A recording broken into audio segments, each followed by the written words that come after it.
Crypto didn't move this week because of charts. It moved because power shifted rooms. Wall Street executives met at Mar-a-Lago to discuss stablecoins and tokenization. Europe advanced a crypto sanctions proposal.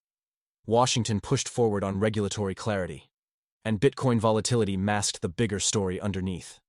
Let's break down what actually mattered. 1. Mar-a-Lago Forum. Crypto enters political power circles.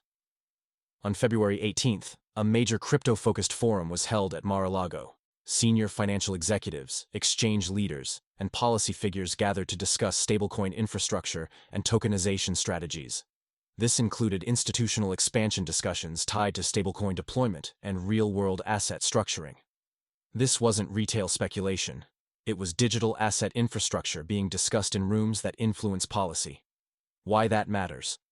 If stablecoins are negotiated at the political level, networks building payment and compliance rails gain strategic importance. That includes Ripple's ecosystem around XRP, which continues positioning itself around regulated cross-border liquidity. 2. Europe tightens compliance. Russian crypto restrictions. The European Commission advanced a proposal targeting crypto transactions connected to Russian entities.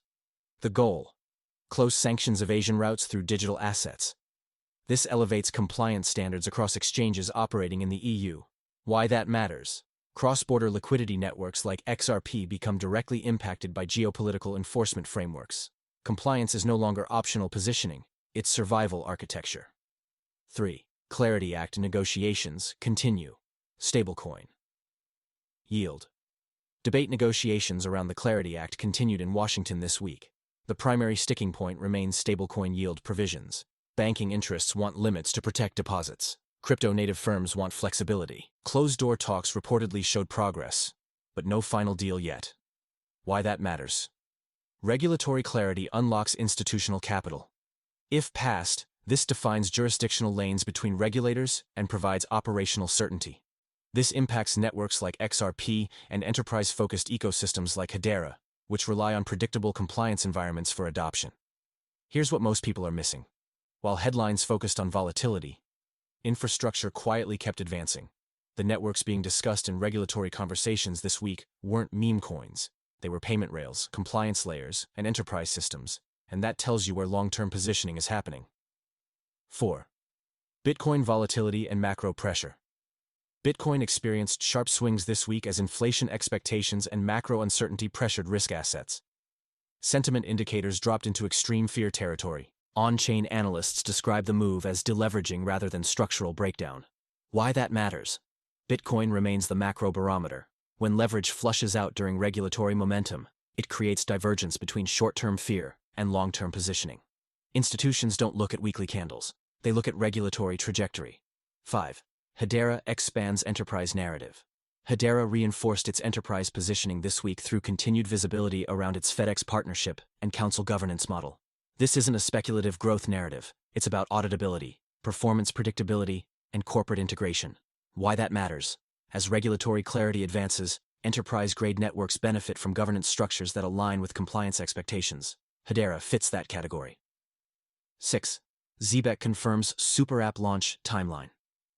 Zebec confirmed its SuperApp release date, consolidating payroll streaming, debit infrastructure, and staking into one ecosystem. This is execution, not announcement. Why that matters? Payment infrastructure that integrates directly with financial rails becomes more relevant in compliance-driven markets.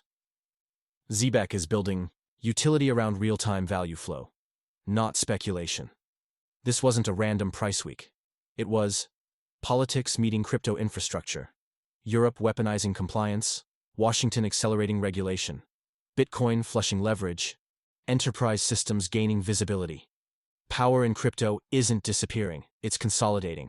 This isn't a one-week story. Next week will show whether regulatory momentum accelerates or macro pressure tightens further. If you want crypto through structure, not noise, I'll see you next week.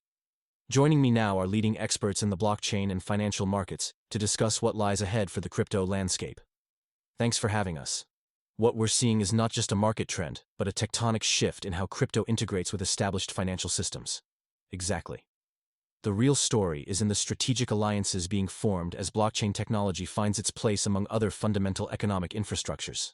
What's incredibly exciting is the potential for blockchain to enhance transparency and efficiency in industries like supply chain, healthcare, and even climate tracking. And where do you see the biggest hurdles in this transition? Regulatory uncertainty remains the biggest challenge. Until clear guidelines are universally adopted, full integration remains in the planning phase. But let's not forget the opportunities in emerging markets. They're adapting rapidly because they can leapfrog traditional banking systems altogether. We're at a crossroads. The next few months could define the global financial landscape for a generation. Thank you to our panel for these insights. We'll continue to watch these developments closely.